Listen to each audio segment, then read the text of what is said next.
Hey guys, this is Regina from Nspire, and I am excited about today's show, and I'm excited that you tuned in.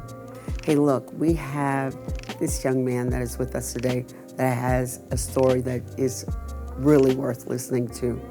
I think you'll be encouraged by it. His name is Mike Esparza.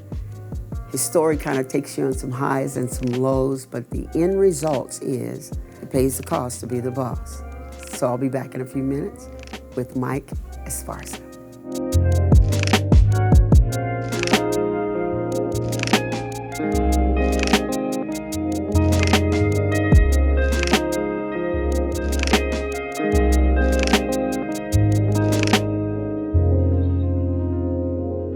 So just as I said, here we are with Mike. So how's it going? Good, good. Thank you for having me. No, thank you for being here. Thank you for being here. Thank you. It's a pleasure. Yeah. I'm not going to get in your way today, Mike. I'm going to let you kind of just go for it. So take this time first and just let the people know exactly who you are.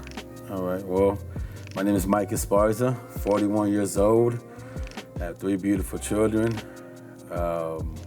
I'm the owner of Mike's Barbershop, the Conroe and Porto location. Been in business about 10 years now. Been doing this about over 12 years now. Love what I do. It's been a rough ride to get where I'm at now at 41 years old than when I was a younger man, and the trials and tribulations where I went through to get to where I'm at now. So Mike, had you always had a passion to be a business owner?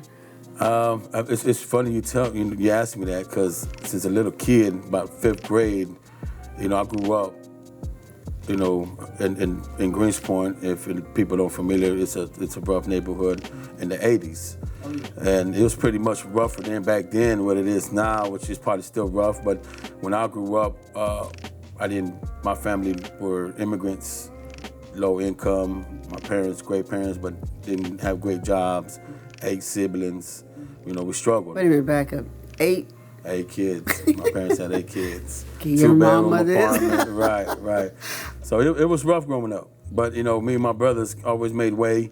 We had to hustle, work, do anything, sell newspapers, 4 boxes, anything that make a nickel, 25 cents, $1 to provide for us, just to get through the days at times. Let me ask you something. When you did that, a lot of times I've heard stories where the kids, they had to help out, they had to work. And there have been 2 different types of responses. Some, they resented it. They were angry that they even were put in that position. Then you have others that took it and they just ran with it. How did it make you feel knowing that I'm back up. How did it make you feel then, and how does it make you feel now? Then it was natural for me.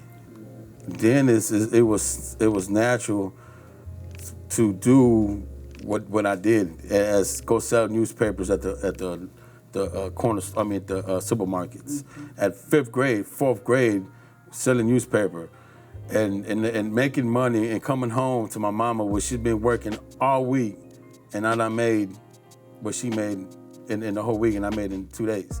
And for my mom to see just be like embracing me and embracing my brothers of the hard work we did, and I mean, it was just natural to me to come in. And where I'm at now, it kind of just, I wake up and it's natural to me now. It's like I've did it so long, and it just comes natural to me to wake up and knowing that I could still put that same hustle I did when I was in 4th grade. In the 4th grade? Yes, ma'am. In the 4th grade. When you're in 4th grade, you're not even thinking, you're trying to get outside and play. Right. But you said that it was natural. It was natural to get up. It was natural to get up. Me and my brother, 6 in the morning, the summertime. It was natural. It felt good to earn, going to school, $50, $60 in the 4th grade. A little kid in the 80s, you had $40, $50 in the 4th grade. That was a lot of money. Yeah. For a kid. That's a lot of money for a 4th grader. Right now. Right. So I always been in that environment where I always wanted to make money, and it wasn't that I wasn't married to my parents. It was just something that I wanted to help my parents. You wanted to help. I wanted to help my mom and dad, because I know it was a lot of us, in a 2-bedroom. I'm glad you said that. And the 2-bedroom. I think that's important too. I didn't hear that before. Right. But So it was 10 of you actually. Right, 10 of us in In a one two-bedroom apartment. Yeah, I got that. And growing up then, it was hard, and we were kind of the first Hispanics in the area where we moved into. So not just going out there to make a dollar, just going out there to survive as well too. As all the bad stuff that's going around us. Right. That get easy to get tangled with. And the area where you were was predominantly black? Yes, ma'am. We moved in, and we moved in, and it was a black neighborhood. The first Hispanics. We was a target because we stuck out different already off the map. It was different for them, different from us. We were immigrant kids when we moved into the neighborhood. So how did that go? It took a while because I wasn't bilingual. I didn't know English. It took a while to transform to the English culture and to meet friends. And it was rough. I went through a lot of fights, a lot of going to normal kid situations where in the neighborhood where you fight each other and stuff like that. But you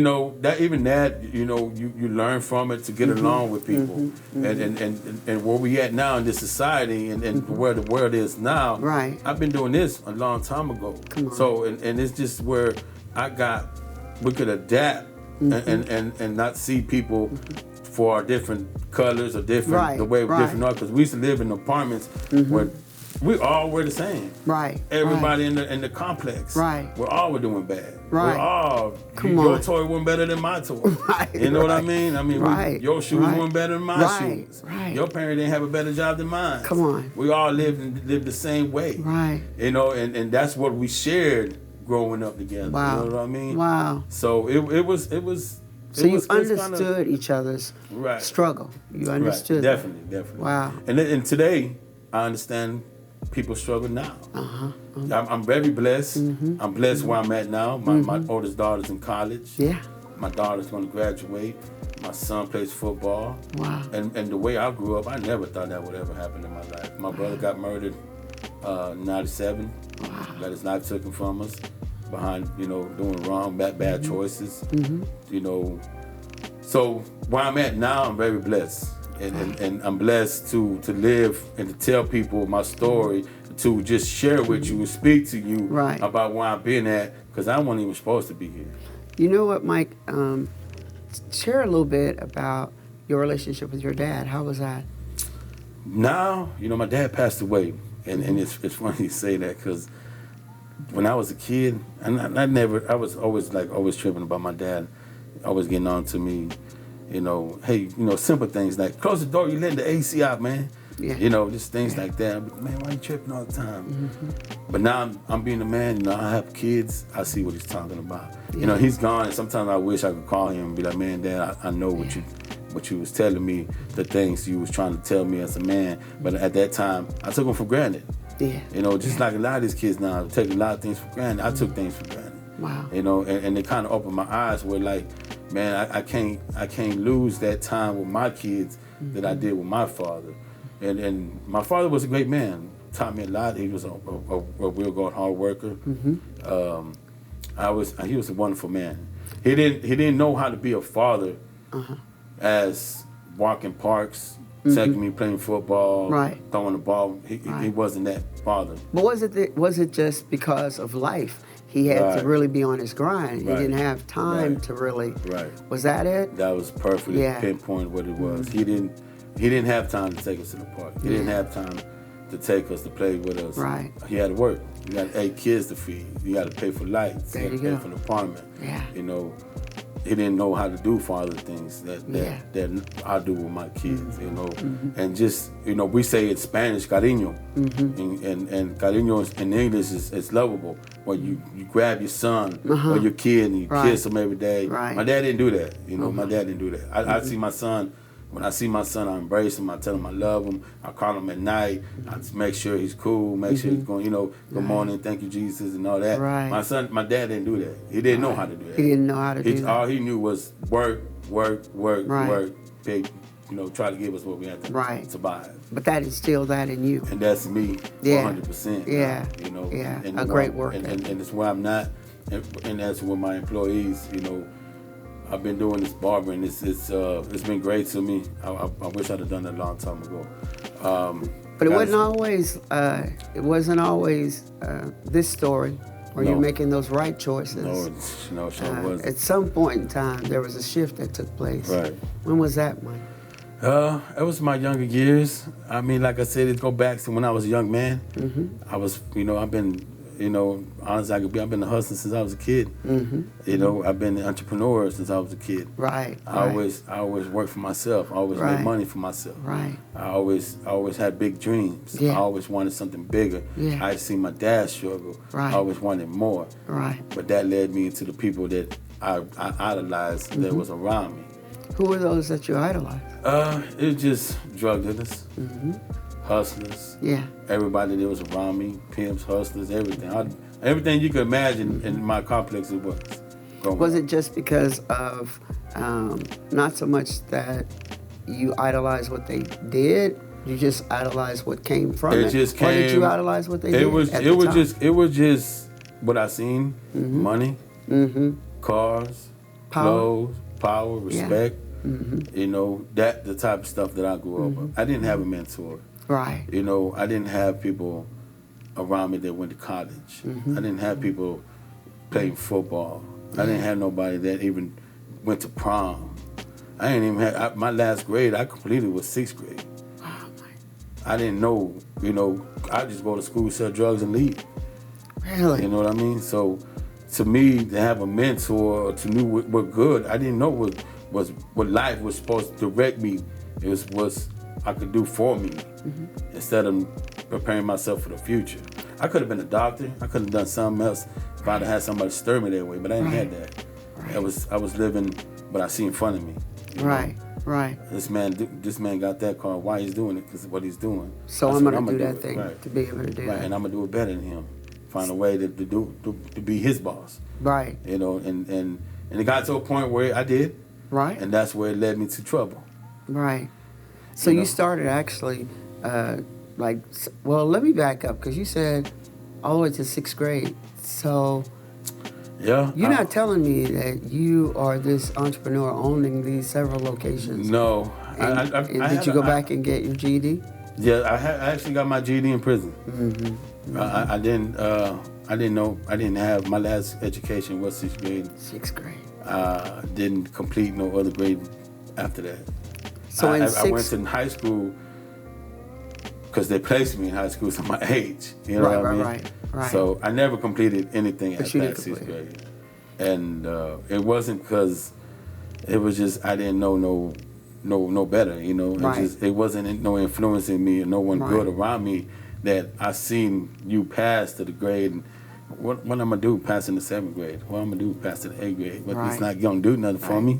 I know that's important. I knew a young girl. She was ready to quit, and we just all kind of gathered around and just, encouraged her. And she graduated from high school. Now she would have quit because she was turning 20. Her senior year. But she hung in there and ended up in the homecoming court and ended up, she almost became like homecoming queen. She was all a part of that because she had somebody there. And so I know exactly what you're saying. Right. It's important to hear this because there's some that don't have mentors, but you can still make it. Right. And I had big brothers. But what is good is you have big brothers when y'all all doing the same thing. Y'all all doing the same thing. When did y'all all decide, what? We just gonna go for it. We never, to be honest with you, and I tell people this, I wanted to go to prison. I wanted to go to prison. Explain that. My dream was to go to prison. Mike, explain that to me. Because all my brothers been to prison. Right. All my brothers had respect. They were somebody in the streets. Their homeboys were somebody in the streets. And they got that by going to prison. Right. That's what you saw. That's what I seen. That's what I wanted to do. When I was a kid, I used to play with my other little friends like we were in prison. That's I wanted to go to prison. Not just that, so to prove to my brothers that I was the same way I could be. What you went through, what I go through. You know what I mean? Right. So the thing with me when I was a kid, and this is like I said, I'm not proud of that. Yeah. I eat it because I lived it. I got to eat it. I accept what I am. Right. And at that time, I wanted to go to prison, and in which I ended up going to prison. You know what, Mike? I've never, ever heard anyone say, as a little kid, Yeah, didn't want to yeah. go to prison. It's sad to say, but that was the thing that at that time what I wanted to do. But when see, I was just a kid. because I've never heard it, clearly, it doesn't mean that there aren't those that aspire to do that. Right. You know? It's I thank you for even saying that, because I think that that's something that needs to be made aware of, that there are kids that really need somebody to speak in their lives. Right. You know, and even if you're like just at school, for the time that you're in school, you know, I wish somebody had caught you, but God had his hand on you. I always wanted to get my story out. Right. You know, to be honest with you, to teach that to let kids know, let somebody know, like, my choices in life wasn't, I wanted to be the bad kid.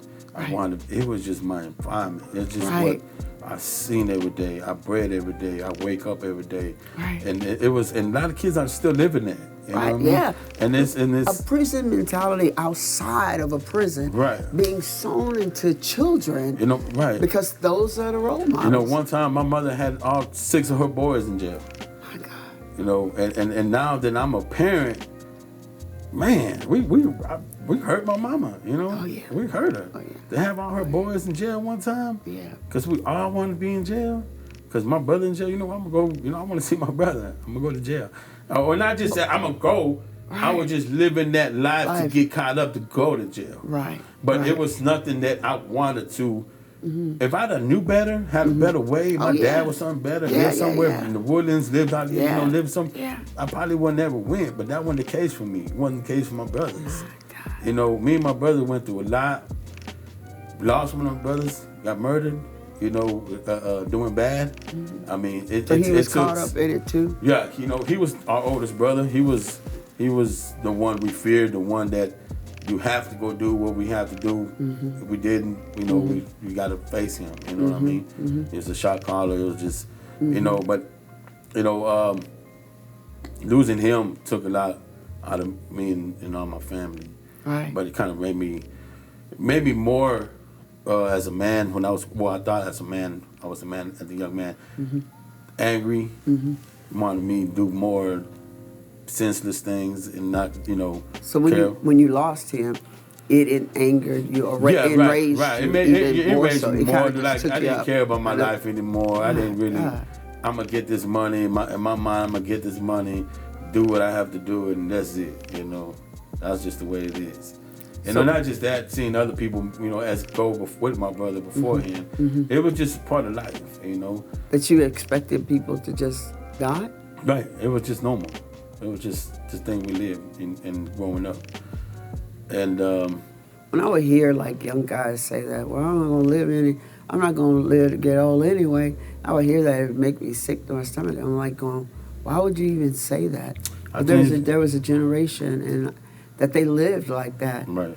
You know, it was fast and it was hard, and it just lived like that. Didn't expect, so they just took it all in right now. And if they didn't see tomorrow, oh well. I think that just comes based on the way of living of life where they at. It's just a factor of they're seeing the product of their environment. Yeah. This really is. You know, it's nothing they're trying. Some kids like. It's like I tell my friends now, like, I wasn't trying to be a gangster. I wasn't trying to be a thug. I never seen myself of a gangster. When my mom used to dress me when I was younger, she only bought us clothes that thugs wear on the street because that's all we could afford. Right. So I looked like a thug just because my mom took me school shopping. Right. You know what I mean? Right. So I fit to the profile of a gangbanger just because, hey, my mom going to afford to buy Chucks. My mom going to afford to buy Dickies. Right. You know, the $12 pants. Right. $2 shirt. Right. Now I look like a thug. So, you know, I attract other thugs. I already have a profile. I'm glad you said that. You know what I mean? I was talking to someone yesterday about that, and I was saying image is a lot. Right, and people, they judge you based off of what they see. Exactly. And that was not your heart. No. But that was out of necessity. Right. That you wearing Dickies. That was out of necessity. That you're wearing Chucks because the resources were not there. Right. Wow. Right. So when was the first time you went to prison? I went to Better yet, when was the first time you went to jail? First time I went to jail, I caught a murder case as in 7th grade. I was Okay, stop. In the 7th grade? In the 7th grade. I went to juvenile. And was it your case? Yeah, I was a part of a murder case that happened, a drive-by. Somebody got murdered. They charged me with it. Went to court. A couple years for it. Went juvenile. I could have been in prison for a long time if it wasn't for the fact that my mom got me an attorney. And it took her a year or so to save up some money to get an attorney to actually get out of that trouble. You know what I mean? So your mom is working, right, trying to save up money to get you off a murder rap. Right. In the 7th grade. 7th grade. We're in the 7th grade. How old are you in the 7th grade? Like 13? 13, yeah. I was about 13, 14 years old. So you were gangbanging? Yeah, I was when I was a kid. My God. I ended up being gangbanging. Got out of that. Got in trouble again. Went back to juvenile. It just didn't really learn nothing from it, but to go through it, not to even have being scared of jail anymore. You know what I mean? So it just kind of desensitized you. Took the fear of what could away. Right. So, you know, going to jail or being feared of the police or being feared of older men or being feared to walk into a cell with killers and drug dealers and men that they didn't fear that. It just went away.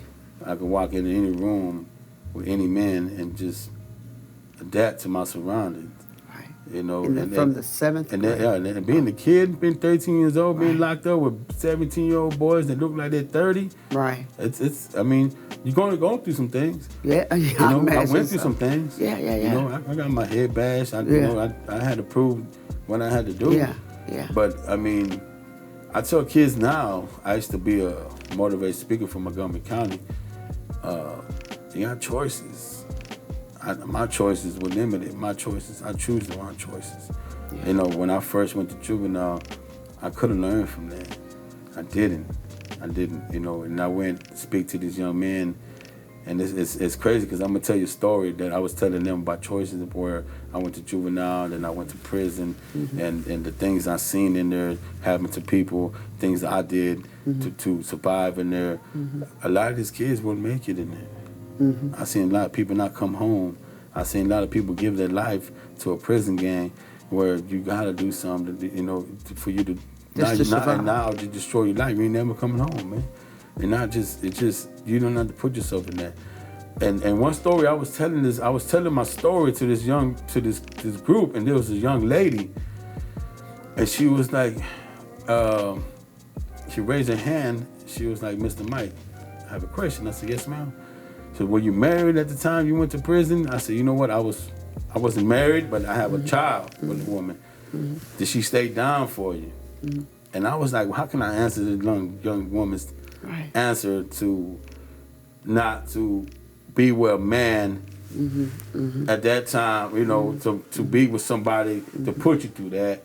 Right. You know, so my answer was like, look, if I was any type of man at that time, I wouldn't have put my wife, my girlfriend through that. Because any man that loves you, anybody that really loves you, care about you, ain't gonna want to do anything that and put you in that situation, baby girl. So to answer you, I wasn't a man. I thought I was a man. I didn't know what a man was at the time. I was a young man, you know. And my answer was like, you know, anybody that loves you is not going to put you through a thing like that. You know what I mean? Go to jail, leave you out here with a kid, two kids. Right. You know, that's. I was trying to inspire her to don't be around somebody or don't feel like you need to be with somebody that's going to hurt you, make you feel alone, and you're going to struggle. Because if a man loves you, he ain't going to do none of that. Because I wouldn't want my daughters to go through that with their lives. You know what I mean? What I did for my daughter, what I did to my daughters, I raised my kids in jail. Right. You know it. There's a lot of young girls, though, that really feel that is just a really, you know, important thing or great thing. They feel like that they're proving that they're true to them. You know, even in juvie, I know young girls that have waited on boys that were in juvie, you know, and you know, and we just, you know, in love and writing letters and all this kind of stuff, and was so proud of the fact. I mean, you know, like this man was their husband. And I think it does. It's environment, you know, it's environment. Right. Everybody's a product of an environment. You know, it's really how you was raised. I don't know how that little girl's dad was with her. Right. Or how right. her parents were. Right. But they do what they see. You know? Yeah, they do. And they really do. I did it. Yeah. You know, I'm a true fact of that. Right. You know, even though your mom didn't, your dad didn't. Right. It was just everything I see everything outside that my was door. around you. My God. You know, outside my household was loving. My brothers loved me. My mama loved me. My daddy loved me. As soon as I opened that door, it was another world. A whole new world. Whole new world. My God. And that it's and that a lot of people go through. You know what I mean? Right. But that's what back to what you asked me where I'm at now. Right. I'm totally 100% totally different guy now. You know what I mean? I'm glad. Right. I'm scared to get a traffic ticket Come now. on now, I ain't trying to go to jail. Right. I'm scared to go to jail now. Right. I'm 41 years old. I ain't trying to go to jail. Man, better not go to jail. Yeah, I ain't trying to go to jail. So when did you come to the realization, Mike, that like, you know, this is like crazy. I can't keep living like this. I actually did it when I was in segregation. Just got into a big old riot. I got caught up doing something bad, and I was under investigation. I'm now facing, I had a 15-year sentence, but now I'm facing more time. So, you know, I didn't know how to talk to God, and I've been hearing, like I was speaking to you earlier about the word, Jesus. I used to go to church just to talk to my fellow gang members in prison or whatever, just to hear what's going on in the unit or whatever. It was like my 68th day, and I was just like, man, I'm done. What you want from me, God? This is what you want from me. Hey, man, this is what I've been going through all my life, man. I don't know, nothing else. If you put me back on the street, I'm probably gonna be selling back drugs, man. That's all I know how to do. I don't have no education. Can't get no job. Well, you know, what you want me to do? But he listened, he didn't answer me. He didn't answer me. I just went by my business. Next day, door open. Said, man, you got to get out. Apparently, somebody else took the rap, dropped charges on me, then me back out of population, and the warden told me, open my file. He said, man, I've been reading your file. You've been in trouble since you was a boy. I said, yes, sir. He said, you got 2 kids? I said, yes, sir. He goes, yeah, they come visit you like every other week. I said, yes, sir. He said, man, well, that's pretty rough on them, right? I said, yes, sir. He said, your parents, I don't see no record on your parents. I said, yeah, they never been in trouble. He said, man, why you can't do that for your kids? And right there, I mean, my world changed. Right there, when he said that, I was just like, man, you're right. It's like, I don't know what to tell you, man. Like, you're right. I don't know why. My parents ain't do this. My parents were never in jail. I never knew losing my mom. My mom supported me, loved me for all the trials, all the jails, everything. I even got incarcerated for stealing candy bars, for stealing toys. I never did bad in my mama's eyes.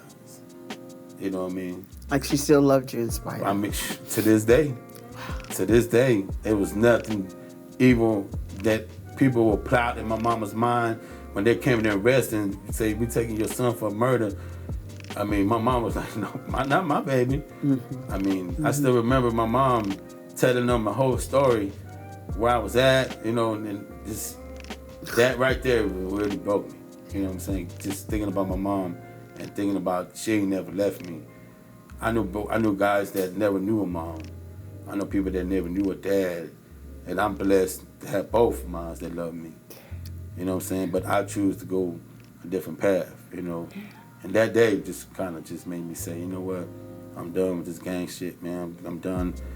You know, I went to my people. I came out of SEG. And, you know, I was just like, hey, I came to my people and I was like, hey, I'm done, man. I said, you know, I think That's funny that you say that, because most people, the picture's painted that you can't turn around. You know, you can't get out. You know, if you are in like gangs or you're part of like a certain set, you know, in prison, that you can't get out of that. But you're sitting here telling me, you basically said, I can't do this anymore. You can, and it takes a lot. You got to do a lot to get out. Mm-hmm. Not everybody can. Mm-hmm. Mm-hmm. Not everybody can, because a lot of, as you said, misery loves company. Yeah. Yeah. A lot of these dudes get in the gang, don't put in no work for a gang. You just there, just be down with them. They're gonna keep you around. Right. But I wasn't me. Right. I always proved myself. I ain't nothing to worry. There's nothing. Hey, you sitting in my spot, homeboy. You finna come out my spot. Right. I just went to the restroom. You gotta get up, homeboy. Right. That's, you know, I'm sleeping. You ain't. I don't care what it is. You ain't about to sit in that chair, man. Right. I own that chair. You sit in that chair. I come back downstairs. There's gonna be some issues. I was that dude. I was that.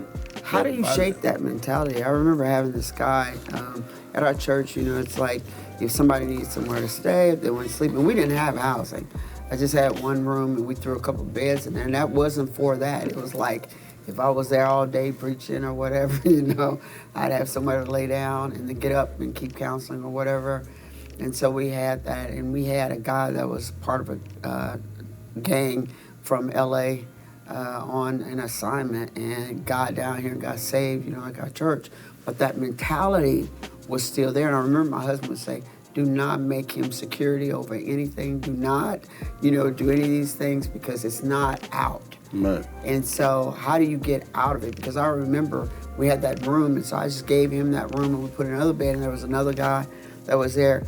And I remember him making that guy get out of his bed and sleeping on the floor, and he got in the bed when he was the last one to come. And I'm like going, are you joking right now? But it was that mindset. And so you're saying that, like, you walk in, get out of my chair, get out of my whatever. How do you get out of that mindset so that you can be successful when you come out? It took me a while when I came home. I mean, a lot was with God, to be honest with you, because after that issue, I told my people I'm done, man. And not that I didn't go straight to God. I just said I'm done. I think I did enough for y'all that I could say that, man. You know what I mean? Like, this is it. And they accepted that. Don't get me wrong, they have to. It was no doubt. You know, take me, I take you type situation. Right. But I was blessed, you know, that it did. I was glad it did let me out. You know what I mean? Like, but I came home. I made amends to God. You know what I'm saying? I was going to apologize to my mom and dad. I didn't want to sell no more drugs. So did you? No, I didn't. I didn't want to sell more drugs. I got a job making $8 an hour. No, I meant, did you make amends with your parents? Oh, right. Yeah, when I came home, that was the first thing I did. Really? I told my mom and dad I'm sorry. Did they believe you? Yeah. My mom hugged me and she believed me. My mom's going to believe me whatever. Anyway. I'll tell you if I'm lying. I ain't going to lie. Yeah. That's the type of woman. That's just the type of woman she is. Yeah. She loved me to death. She loved all of us to death. Yeah. I mean, all my brothers, there's nothing bad that we could do in her eyes. But it took me a while to actually working with others, getting a normal job. What was your first normal job? I was working at a warehouse, sweatshop, making $8 an hour when I came home, and $200 a week, where I used to be making $20,000, $30,000 a week before I went to the penitentiary. Wow. You know, I had big. I still had my home when I was selling drugs. I had a big house at 18 years old, 5 cars at 18 years old. I paid my mama's rent, paying my brother's rent, paying my homeboys' rent, taking care of people. I didn't even know what I was doing. I was just, my circle was getting fed. My circle was being good.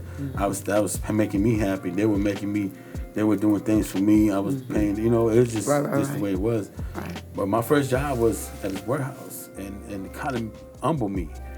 It kind of made me where, you know, I didn't have to take care of anybody no more. We was all making the same $8 an hour. You know what I mean? Yeah. We were all struggling to get a coat, you know, got lunch. And And that's what kind of brought me more of, like you said, letting that anger out of me. Because now I really didn't have somebody try to take something from me. Because back to square one. Right. Where I come from. So we didn't have, did you go back to the same neighborhood? No, I actually lived in my home. Okay, all right. My home before I went into the penitentiary. I still had my home. You still had your home. I rented my home out when I was incarcerated. I worked there, and when I was there, I said, man, I'm a hustler. If I make it doing bad, why I can't do it doing good?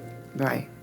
So from $8, I mean, I could talk to anybody. Right. I could adapt to my surroundings. Right. So I went from $8 to $10 to $12 to $13 to $14, $14.50. Right. Then I went from delivery job, and now I'm driving to different companies, and now I'm mingling with different companies. Who's hiring here? Who's hiring there? Right. And I made all the way up to $25 an hour. But that still wasn't enough, because I'm sitting in Mike's right now. It wasn't. Yeah. It came to a point where I wanted more. Degree. Yeah. Come on. Degree. I mean, I can't not explain it. And it's been, I mean, the Lord's been blessed, but I want more. I wanted more. Yeah. But I'm gonna tell you why. I wanted more for me at the time. Right. But then where I started, this happened. I opened up a business. Right. And I started. Mike, okay, we got to back up. How you just open up a business? I saved up money. You saved it up because it was in your dream. Right. That was something that you wanted. Right. Did you know you wanted to do this stuff? No. I remember I was back making $25. I lost my job. Okay.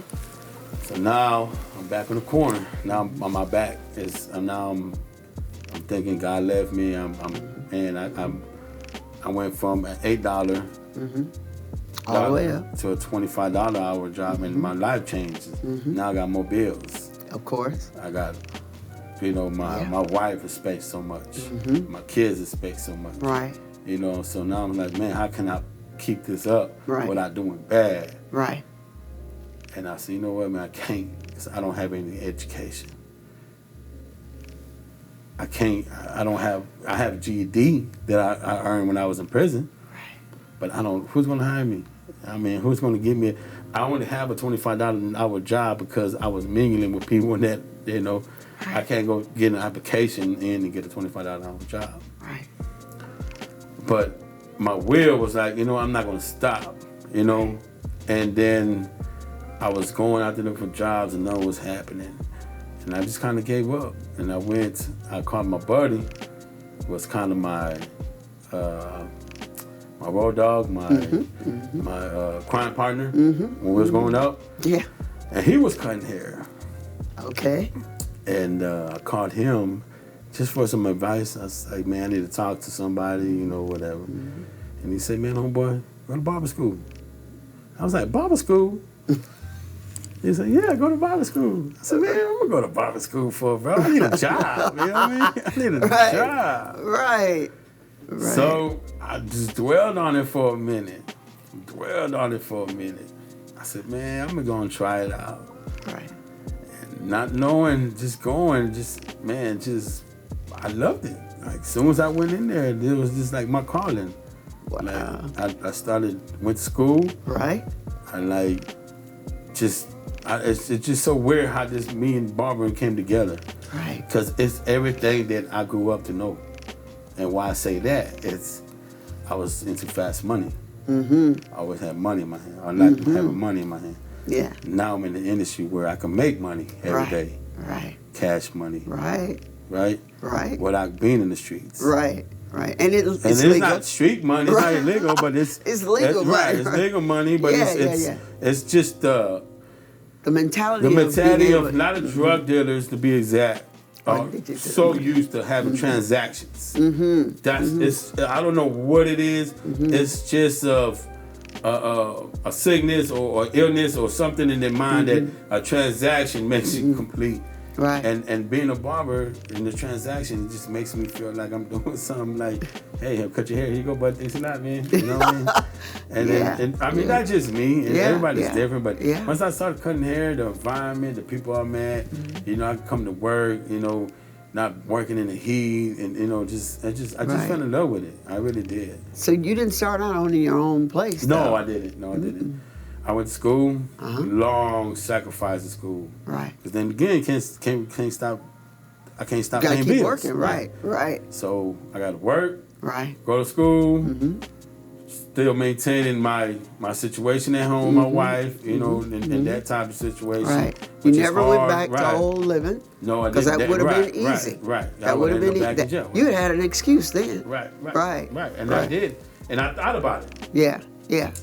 But I came too far. Come on. I came too far without it. That's good. I came too far without it. And I Yeah. said to myself, man, and you know, and everybody I know, everybody see me now with my jewelry on, my cars now. Right. Think I'm selling drugs. Right. This is all Clipper money, man. So Right. This is business money. Come on. You know, Yeah. like I tell you, you could do it, man. You could do it. Yeah. I did it. Yeah. You know, it been times where I got out of school. I went and worked for somebody for a year. I saved my money. Like I sacrificed. Now I'm gonna do it. I gotta buy Jordans every when they first come out. Right. But I sacrificed. I said, you know what? I'm open up a shop and put all my money up. Right. I made $10. I'm putting it up. Right. I ain't going out to eat. You know what I mean? My kids need something. I feed them, whatever. You know what I'm saying? Right. They're doing barbecues at home, whatever. Right. Man, just opened up the shop one day. I came to Conroe. Never heard of Conroe in my life. Never came out here. No, Mike, I'm glad. I'm glad you did not know about Conroe in the 80s. Right. I didn't know Conroe. I didn't know nothing about Conroe. Didn't know nothing. I was working in the Woodlands. My boy Eddie's shop. Yeah. You know, he's a good man. Yeah. Him and the other guy named Freddie. And my boy Achilles. Them three men showed me how to cut hair, showed me how to run a business. And I appreciate Eddie for giving me the opportunity for hiring me, because I was still a little bit rough edges coming out of school. Right. You know, him giving me a chance, Yeah. you know, to work for him and teaching me, you know, where I'm at now. Yeah. And we still talk now, and I still like tell him, man, like I appreciate you giving me the opportunity to work for you, man. Yeah. I really do. I know I'm not that man that bite the hand that fed me, and I respect the man for doing that. And shout outs to Eddie Barbershop. But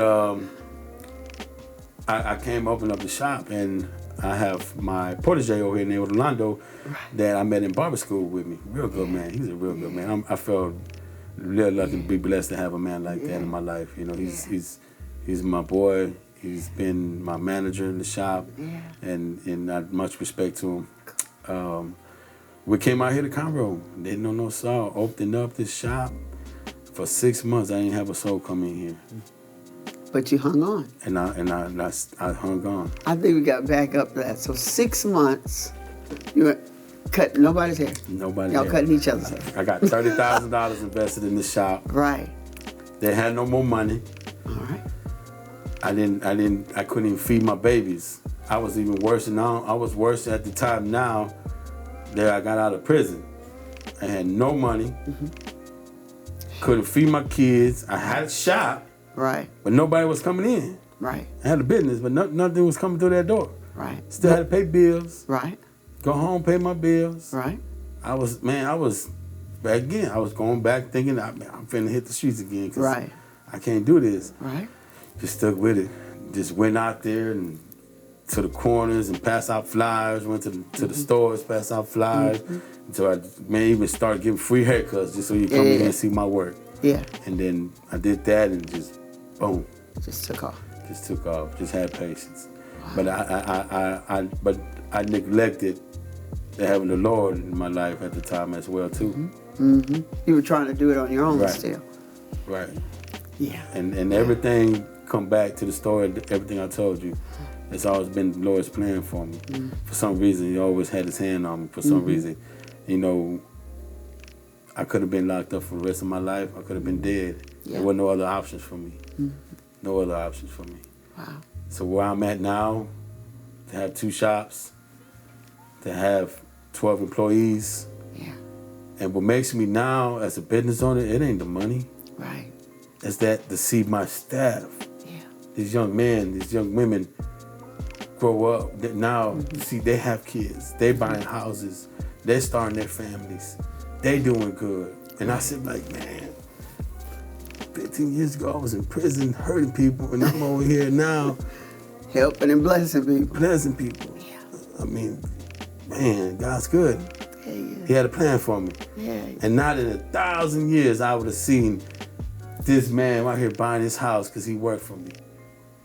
This man, this woman getting married, meeting her husband, getting married, having children. I had one woman work for me. She was making $300, $200 a week, being on her feet. I blessed her. I said, come work for me. I guarantee you so much money. And she came over here, met a man, got married, bought some land. That's a dream. Yeah. That's a dream. Yeah, it is. And for me, like that's what energizes me. Right. Like God used me. Everything, like why? Like all the bad I've done, all the things I've been through, everything I've been at, for me to bless these people and like not just and have kids. Even their parents come tell me, thank you so much.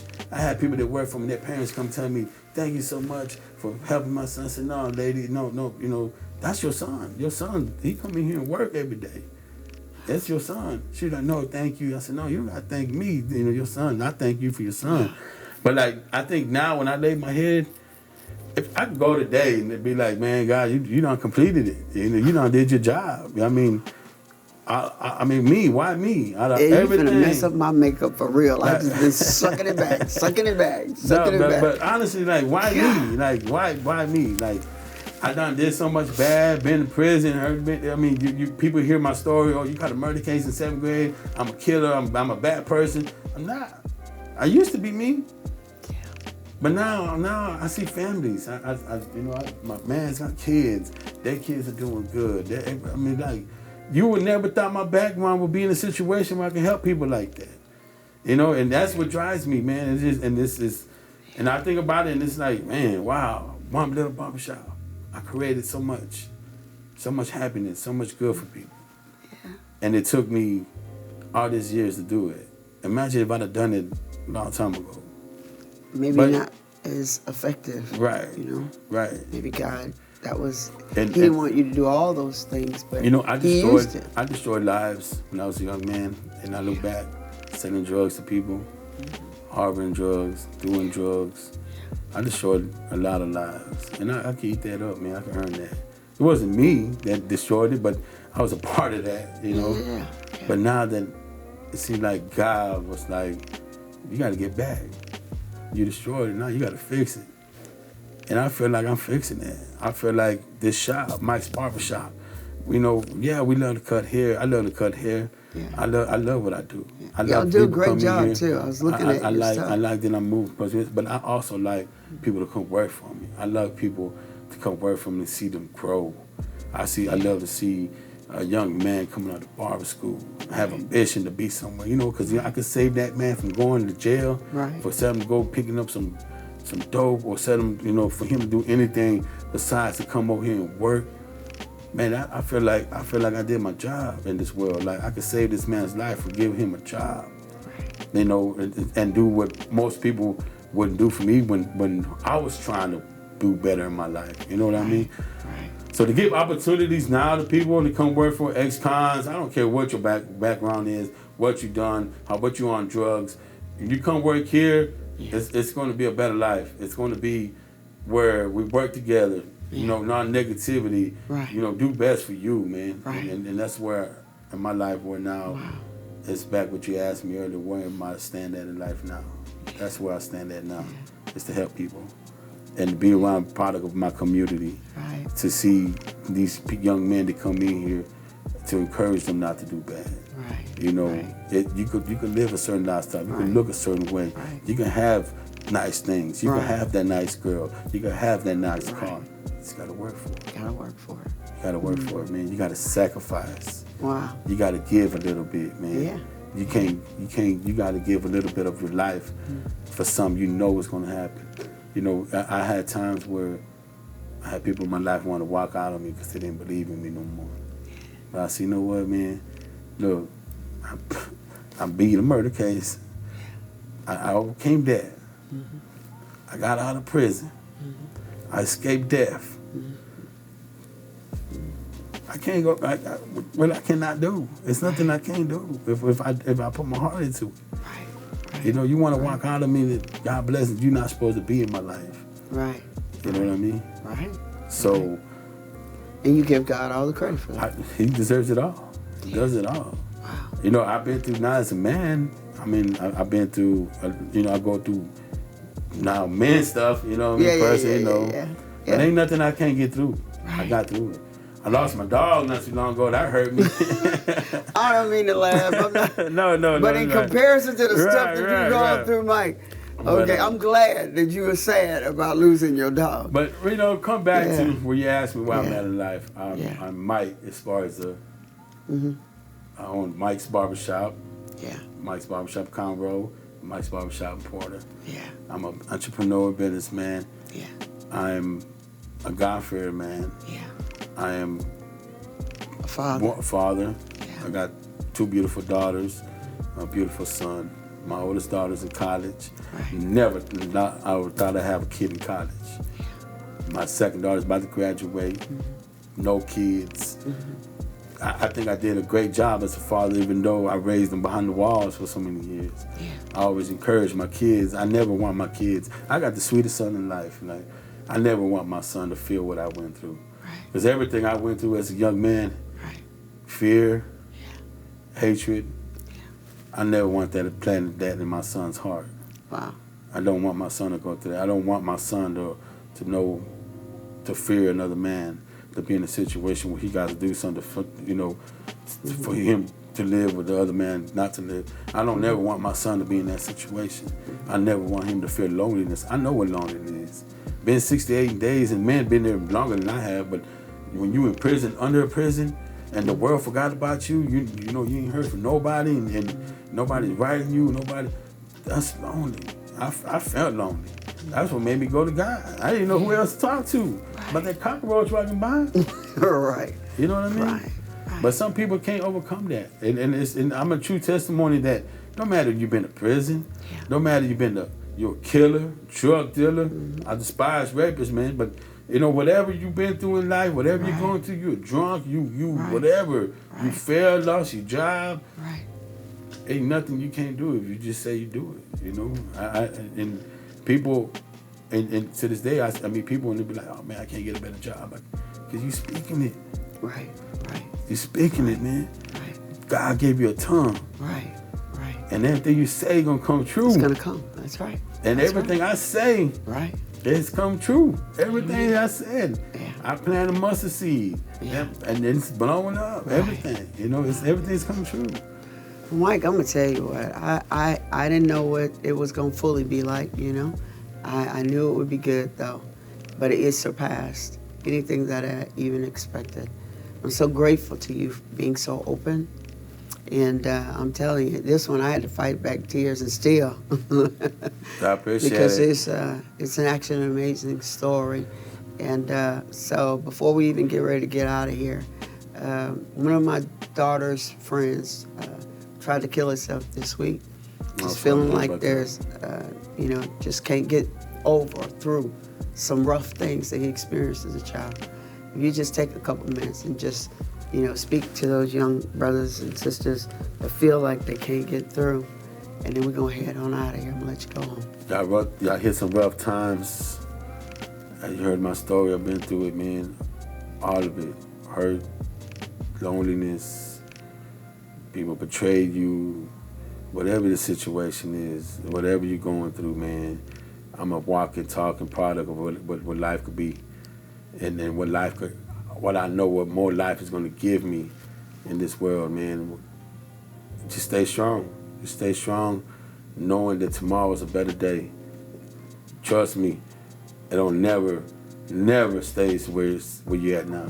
You're going to overcome it. You're going to overcome it. It's been my point in my life where I never thought I'd be where I'm at now. I'm happy.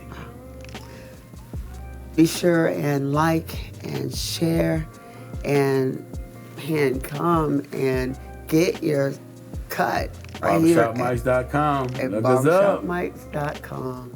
Thank you, Mike. Thank you so much. It's been a pleasure. Man. Bless me. Thank you. All right, guys. Regina, you're listening to Nspire. See you guys later. Bye.